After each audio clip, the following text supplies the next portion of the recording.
कहानी की शुरुआत कुछ यूं होती है कि एक जूड़े के घर एक प्यारी सी बेटी की पैदाइश हुई जो कि बिल्कुल किसी प्रिंसेस की तरह लगती थी। उन्होंने इसका नाम एला रखा। एला अपने माँ बाप के साथ हंस खुशी जिंदगी गुजार रही थी। सब कुछ बहुत अच्छा चल रहा था, मगर फिर एला की माँ की तबीयत खराब हो गई और वो इस दुनिया से चल बसी। मरने से पहले इसने एला से वदा लिया कि वो हमेशा नेक दिल रहेगी और हर मुश्किल का बहादुरी से मुकाबला करेगी। सदमा एला और उसके वालिद के लिए किसी पहाड़ के टूटने से कम न था। सब कुछ बदल गया, मगर एला और उसके वालिद ने हालात को कबूल कर लिया। वक्त गुजरता गया और एला बड़ी हो गई। एला के वालिद ने एक बेवा औरत लेडी टर्मे से शादी कर ली। इसकी 2 बेटियां थीं जो कि उन्हें के साथ रहती थीं। एला को ये सब पसंद न था, मगर अपने वालिद की खातिर इसने ये रिश्ता कबूल कर लिया। इल्डमे को एला बिल्कुल अच्छी नहीं लगती थी। कुछ अरसे बाद इसने घर में एक पार्टी रखी। एला वहां खुद को बेगाना महसूस करने लगी और जानवर दोस्तों के पास चली गई। जल्द ही इसे पता चला कि इसके वालिद को काम के सिलसिले में शहर से बाहर जाना होगा। वालिद और बेटी आपस में बातें कर रहे थे। लेडी टर्मे उनकी बातें सुन रही थी। अलिफ वो एला से हसद करने लगी क्योंकि वो एला को वो मोहब्बत नहीं देना चाहती थी जो उसके वालिद इसे देते थे। वालिद के जाने के बाद लेडी टर्मे ने एला का कमरा अपनी बेटियों को दे दिया और एला को अटारी में भेज दिया। एला अपने जानवर दोस्तों के साथ वहां रहने लगी। शुरू में इसे लगा कि अब वो सौतेली माँ और बहनों से बच्ची रहेगी, मगर वो गलत थी। सौतेली माँ और बहनों ने इसे तंग करना शुरू कर दिया और नौकरानी जैसा सलूक करने लगे। कच्चे वक्त बाद वालिद का खादिम वापस आया, मगर अकेला।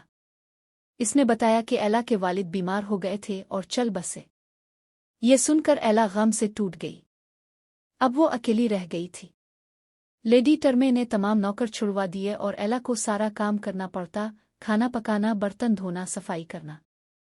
खाने को इसे सिर्फ बचा खिंचा मिलता जो वो अपने चूहों के दोस्तों के साथ बांट लेती। सर्दी और लंबे जीने से बचने के लिए एला ने बावर्ची खाने में सूना शुरू कर दिया। इसके चेहरे पर राख और कालक लग जाती तो सौतेली बहनें इसे मजाक में संड्रेला कहने लगे। माविस होकर एक दिन एला घोड़े पर सवार होकर जंगल की तरफ निकल गई। वहां इसने एक हिरन को शिकारियों से बचाया।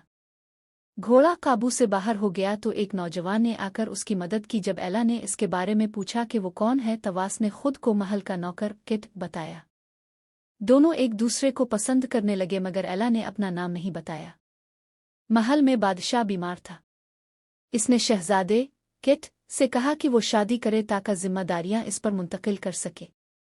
शहजादा चाहता था कि एक पार्टी रखी जाए, रक्स की महफिल, जिसमें सारा शहर बुलाया जाए ताकि एला भी आ सके। बादशाह ने इजाज़त दे दी। खबर एला को भी मिली। वो चाहती थी कि वहां जाकर किट से मिले। इसने अपनी सौतेली माँ और बहनों से कहा कि क्या मैं भी साथ चल सकती हूँ। ये सुनकर वो सब एला पर हंसने लगे। लेडी टर्मे ने इसकी बात नज़रअंदाज कर दी और सिर्फ अपनी बेटियों को तैयार करने लगी। एला ने खुद अपने हाथों से एक पुराना लिबास सजाया ताकि महफिल में जा सके, मगर जब वो पहनकर आई तो लेडी टर्मे और उसकी बेटियों ने इसे फाड़ दिया ताकि एला पार्टी में न जा सके। एला गमगीन होकर बाग में जाकर रोने लगी। वहां वो एक बुढ़िया से मिली।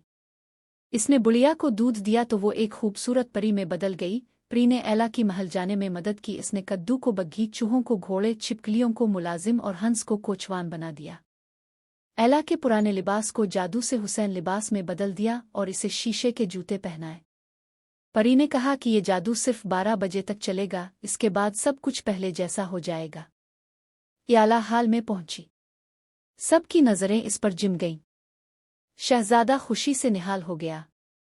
दोनों ने रक्स किया। पूरा महल उनकी रक्स की जादुई कैफियत देखकर हैरान रह गया।